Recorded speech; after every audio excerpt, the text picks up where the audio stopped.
Now, who is the perfect person to have this conversation with? Christa Hill, CEO and co-founder of Tacit Edge Product Leadership. Welcome back to the show, Christa. This week, you and I were chatting about using AI graduation to read the names off of graduates as they walked across the stage. And we said, this is the wrong use of technology. This did not go well. What about using AI to translate different languages in a police setting?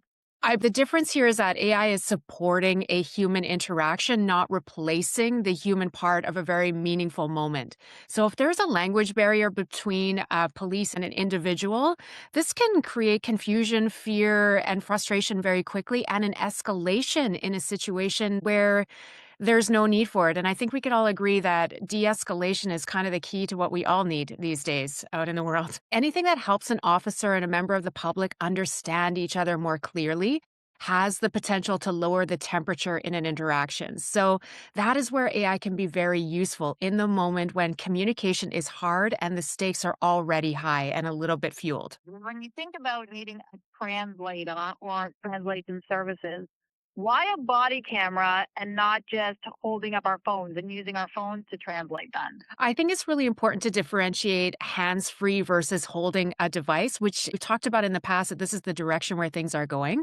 From what the police have shared, though, this will be built into their body worn cameras and it can translate in real time across 50 languages, which honestly is way easier than them holding a personal device so they can stay hands free. And we have to understand that the majority of human language is not just verbal, it's also our body language. So if you think of it, this is a much better approach to doing this, that it's just on the body and it doesn't interfere with that natural back and forth that is more than just words between the police and Calgarians. That is, people feel like AI is still the sort of like big, intimidating thing out there. But this is AI, I think, that people can understand and say, I get it. I understand why they're using it. I understand how this can help. Yeah, and I think that is rooted in, again, it actually is a problem that we want to solve and that we have all observed out in the world. For me personally, what makes me really excited about this kind of tech being wearable and hearable out in the world hands free is what if I wanted to travel or move to another country and I could remove barriers around fear, around being somewhere new where I couldn't communicate? When you're trying to explain yourself, explain what your needs are, this kind of technology opens doors to us moving past language barriers and just being able to travel and being in other places and not being in as much fear that we won't be understood or we can't ask for what we need. Could those lead to trust issues? Absolutely. And that's always going to exist. So we need guardrails. Translation is not perfect.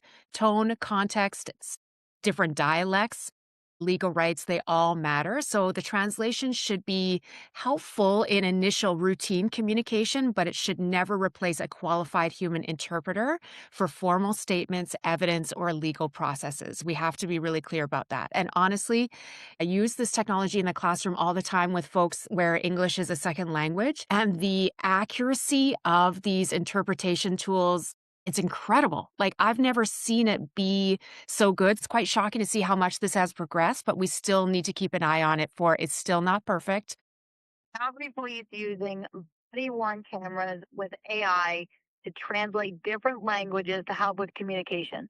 First of its kind in Canada. It is very new to wrap our heads around. So what's the final takeaway, Krista, so people can be like, yep, you know what?